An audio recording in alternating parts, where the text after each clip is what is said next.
Okay, so this video is going to be about titrations, okay? Titrations is like the end goal for acids and bases. And we use titrations to figure out unknown concentrations of things. So if we start with a known concentration of acid, we can use a titration to figure out an unknown concentration of the base, okay? So in a titration, we have this thing called an equivalence point. And in the equivalence point is when we have the moles of the acid. Specifically, you have to think about what makes something acidic. That's going to be the H+. So the moles of the H+ is going to be equal to the moles of the base, which, if you remember a base, to say something is basic, we say that it has a concentration of OH, okay? So we can use this thing called the Mel equation, okay? And basically what it is you'll notice that these little A's, that represents the acid, and we have these B's, which represents the base. So I'll often say the Mel of the acid is equal to the Mel of the base. And we use that to figure out our unknown concentrations, okay? So what does each one of these things mean? Well, what it means is we have the molarity.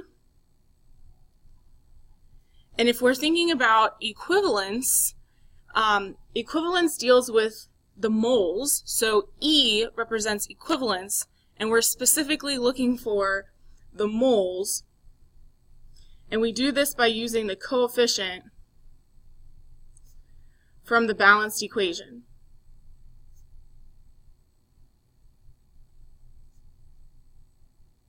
Okay, and then L is volume, and just like when we did dilutions, this can either be milliliters or liters as long as it's the same on both sides of the equation. Okay, so let's look at an example here. So it says how many moles of sulfuric acid are required to neutralize 0.5 moles of sodium hydroxide. So at equivalence point, since we know that we're neutralizing a strong and a strong, we're going to expect our end product to be water and salt, like we just did with neutralization reactions. So ultimately, sulfuric acid and sodium hydroxide is going to make sodium sulfate and water, right? And then you have to balance. So my sodiums aren't balanced, so I'm going to put a 2 here. And then everything else should be balanced. So basically what this is saying is I have 0.5 moles of sodium hydroxide, which means I have 0.5 moles of this, okay? Which you can tell that within 0.5 moles, for every 2 moles of sodium hydroxide, I'm going to need 1 mole of sulfuric acid because there's 2 protons where there's 2 hydroxides here. So what that means is, if this is 0.5, I'm only going to need half of the H2SO4 to neutralize it because it already has those 2 protons. So we're going to need 0.250 moles of sulfuric acid to neutralize. Okay, so let's sort of talk about what a titration looks like, and we'll do some actual titration calculations quickly. So like I said, a titration is the process of adding a known amount of solution to a known concentration to figure out the concentration of the unknown. So you'll notice that we get this nice little titration curve, okay, and what we're looking at is the end point, okay? The end point is the point of neutralization, and the end point is where our numbers for our Mel equation comes from, so we can calculate. So say, for instance, this looks like I start with an acid because I start my graph down here below 7, which means I'm starting with an acid, and I'm titrating sodium hydroxide. So what I'm going to do is I'm going to titrate, and you'll notice that this will graph for me nicely, and the end point, again, if we're neutralizing, that means we're making a pH of 7. So then I can use this to do some calculations. So let's look at a couple of those calculations. Okay, so this is basically how a titration is set up. You use this thing called a burette. You titrate into a solution that has an indicator, because you have to remember that we're looking for a pH of 7. So we're going to use an indicator that will turn color at pH 7 so we can use that information to do our calculation. So what this says is we have a student that's titrating 0.5 molar HCl with an unknown molarity of sodium hydroxide. Okay, so basically what we're saying is inside of this flask we have a known concentration of HCl. Okay, and then we're putting sodium hydroxide into our burette, because the burette, you'll notice, has a really good reading on it, so we're actually going to be able to tell the volume very well when we titrate this. Okay, so basically the student is putting, I don't know, let's see, so this looks like it's in tens. So the student places 20 milliliters. Nope, sorry, I got it backwards.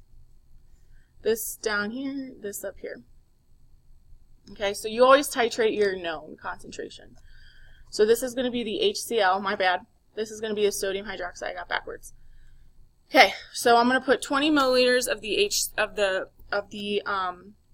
0.500 molar HCl. So now I have the volume and I have the concentration of the HCl. And I'm putting the unknown concentration of sodium hydroxide into the flask. And I can measure how much I'm putting in there, so I'm putting 20 milliliters. So you'll notice that the volumes are the same, okay? So we're going to expect the molarity to be kind of equivalent to moles, and I'll kind of explain what I'm talking about here in a second. And then I'm putting 5 drops of phenolphthalein into the flask. So what that means is it'll be pink. Okay, so the flask will be pink because phenolphthalein is pink in basic solutions.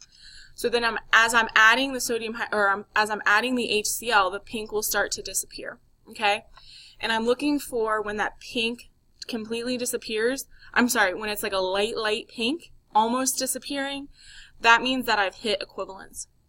Okay, what the student figures out is that 14.5 milliliters of the HCl is needed before that pink disappears. Okay, so we're trying to figure out what is the concentration of the sodium hydroxide in this flask. So first we need to write the reaction in this for this titration reaction. So we have HCl, and we're reacting it with sodium hydroxide, which means you're going to go outside, inside. I'm going to make sodium chloride and H2O, and it should be balanced. Okay. So it says theoretically what is remaining in the flask. So we're going to have sodium chloride and H2O, which is just going to be like salt water, is what we're going to have in the flask. So then to calculate the sodium hydroxide, we're going to use the Mel equation. So the Mel of the acid is equal to the Mel of the base, and then I'm just going to plug my numbers in. You'll notice that my equivalence is a 1-to-1. For every 1 proton from the HCl, I get 1 hydroxide from the sodium hydroxide. So the starting molarity of my HCl is 0.500 molar. Equivalence is 1 mole. And I use 14.5 milliliters of acid.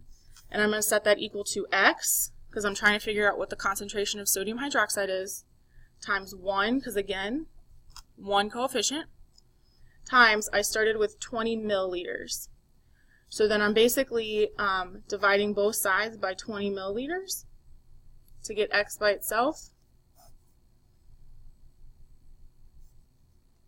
So X is going to be equal to, I brought my calculator over here, so I'm going to do 0.5 times 14.5 divided by 20. I end up with X equals 0.3625.